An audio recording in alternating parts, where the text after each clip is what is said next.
देखिए, भक्तिन महादेवी वर्मा द्वारा रचित। छोटे कद और दुबले शरीर वाली भक्तिन अपने पतले ओंठ माने होंठों के कोनों में दृढ़ संकल्प और छोटी आंखों में एक विचित्र समझदारी लेकर जिस दिन पहले पहले मेरे पास उपस्थित हुई थी, मेरे पास मतलब मेरे पास आई थी, तब से आज तक युग का समय बीत चुका है। मतलब एक युग का समय, मतलब काफी समय हो चुका है। पर जब कोई जिज्ञासु, जानने की इच्छा रखने वाला, उससे इस संबंध में प्रश्न कर बैठता है, तब वह पलकों को आधी पुतलियों तक गिराकर और चिंतन की मुद्रा में ठुड्डी को कुछ ऊपर उठाकर विश्वास भरे कंठ में उत्तर देती है। कहीं ना कहीं वह मतलब तरीके से उत्तर देती है, सही से उत्तर देती है।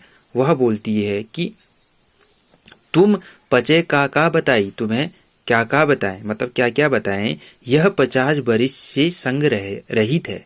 यह लगभग हम लोग 50 वर्ष के से साथ ही रहते हैं, मतलब लगभग हम 50 वर्ष से साथ रहते हैं। इस हिसाब से मैं 75 की ठहरती हूँ और वह 100 वर्ष की आयु भी पार कर जाती। इसका भक्तिन को पता नहीं।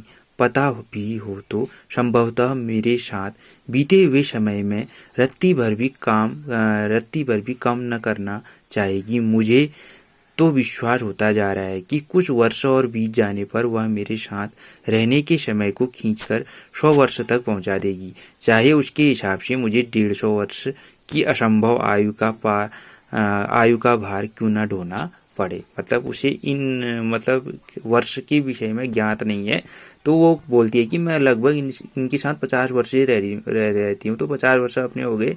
तो कहीं ना कहीं वह लेखिका को 100 वर्ष का मतलब वो समझती थी। ठीक है, तो देखिए, सेवक धर्म में हनुमान जी से स्पर्धा करने वाली भक्ति, मतलब जिस प्रकार से हनुमान ने श्री राम की सेवा की थी, उसी प्रकार से हनुमान जी से स्पर्धा करने वाली भक्तिन किसी अंजना की पुत्री न होकर एक अनामध्या गोपालिका की कन्या थी। ठीक है, जो मतलब गोपालिका गायों का काम करती हुई कन्या थी। उनकी जो कन्या है उसका नाम है लक्ष्मी, और अर्थात लक्ष्मी। पर जैसे मेरे नाम की विशालता मेरे लिए ही दुर्वाह माने कठिन है, वैसे ही लक्ष्मी की स्मृति भक्तिन के कपाल की कुंचित रेखाओं में बंध नहीं सकी। वैसे तो जीवन में प्रायः सभी को अपने अपने नाम का विरोधाभास लेकर जीना पड़ता है, पर भक्तिन बहुत समझदार है, क्योंकि वह अपना समृद्धि सूचक नाम किसी को बताती नहीं। केवल जब नौकरी की खोज में आई थी, तब ईमानदारी का परिचय देने के लिए उसने शेष इतिवृत्त मतलब सारा वृत्तांत, पूरा वृत्तांत के साथ यह भी बता दिया, पर इस प्रार्थना के साथ कि मैं कभी नाम का उपयोग न करूं।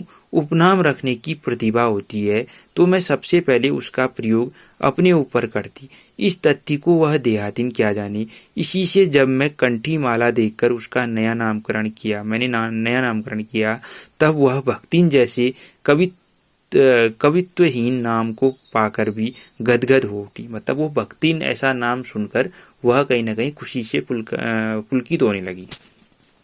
भक्तिन के जीवन का इतिवृत्त मतलब सारा वृत्तांत बिना जाने हुए उसके स्वभाव को पूर्णतः क्या अंशतः समझना भी कठिन होगा। वह ऐतिहासिक झोंसी में गांव प्रसिद्ध एक सुरमा की इकलौती बेटी ही नहीं, विमाता की किंवदंती बन जाने वाली ममता की छाया में भी पली है।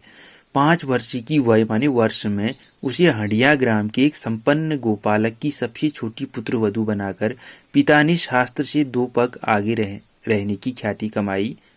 मतलब शास्त्र के अनुसार पुत्री का विवाह हो जाए तो पिता अपने को धन्य मानता है, ऐसा इनमें कहा गया है। और 9 वर्षीय युवती का गौना देकर विमाता ने बिना मांगे पराया धन लौटाने वाले महाजन का पुण्य लूटा। पिता का उस पर अगाध प्रेम होने के कारण स्वभावतः ईर्ष्यालु और संपत्ति की रक्षा में सतर्क विमाता ने उनके मरणांतक रोग का समाचार तब भेजा जब वह मृत्यु की सूचना भी बन चुका था। रोने पीटने के अपशकुन से बचने के लिए सास ने भी उसे कुछ न बताया। बहुत दिन से नेहर नहीं गई, नेहर माने मायका, सो जाकर देखावे, यही कहकर और पहना उड़ाकर सास ने उसे विदा कर दिया।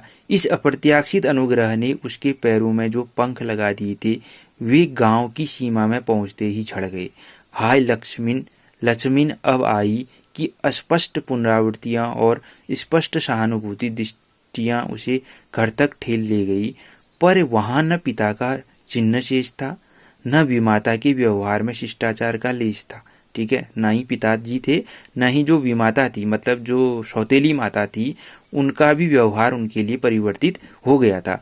दुख में स्थिल और अपमान से जलती हुई वह उस घर में पानी भी बिना पिए उल्टे पैरों ससुराल लौट पड़ी। सास को खरी खोटी सुनाकर उसने विमाता पर आया हुआ क्रोध शांत किया और पति के ऊपर गहने फेंक कर उसने पिता के चिर विछोह की मर्म व्यथा व्यक्त की। कहीं ना कहीं पिताजी के देहांत के उपरांत उसके द्वारा वहाँ पे तो कुछ नहीं कहा गया, लेकिन जैसे ही क्या कहते हैं वो ससुराल पहुंची उसने वह गुस्सा सारा अपनी सास और अपने पति पर निकाला।